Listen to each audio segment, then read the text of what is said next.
आगे बढ़ेंगे। असम के सदर मुकाम गुवाहाटी में second India open international boxing tournament का आगाज हो गया है। कर्मवीर नावेन चंद्रा एसी इंडोर स्टेडियम में इफ्तिताही तकरीब मुनक़िद हुई। इस टूर्नामेंट में जुमला 20 ममालिक के तकरीबन 170 से ज्यादा बॉक्सर हिस्सा लेने वाले हैं। मुंतज़मीन ने बताया कि बड़ी खुशी की बात है कि इस बार गुवाहाटी को टूर्नामेंट के इनेकाद का एजाज हासिल हुआ। 24 मई तक ये मुकाबले जारी रहेंगे। We are actually very much happy that a magnificent Mary and local 6 star boxers are participating in this tournament, and we're hopeful that our country will be bagging the maximum number of medals. And it's a vast experience for us that we are organizing, we are hosting such a prestigious tournament in Guwahati. This kind of tournament will help to build Guwahati as a sports capital of India. So I think there was supposed to be more than 20 countries who participating in this tournament. Then also there are around more than 170 boxers are participating in this tournament.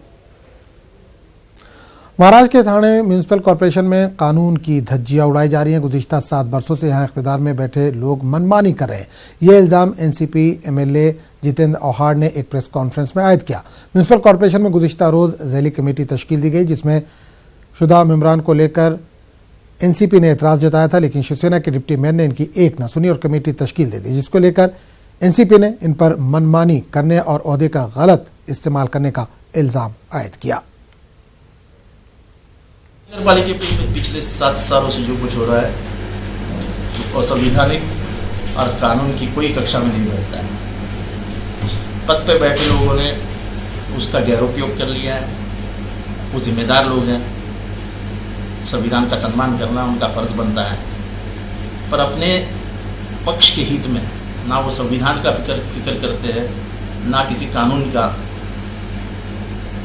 इसलिए हमारी मांग है कि जो कुछ ये 3 दिनों में हुआ, 4 दिनों में, जिस तरीके से कोकण आयुक्त ने दिए हुए पत्र का अपमान किया गया है और ये सब प्रशासन के सामने हुआ है, हमारी उम्मीद प्रशासन से है कि क्या आप कानून के अनुसार दिए हुए खत को मानते हैं या नहीं मानते।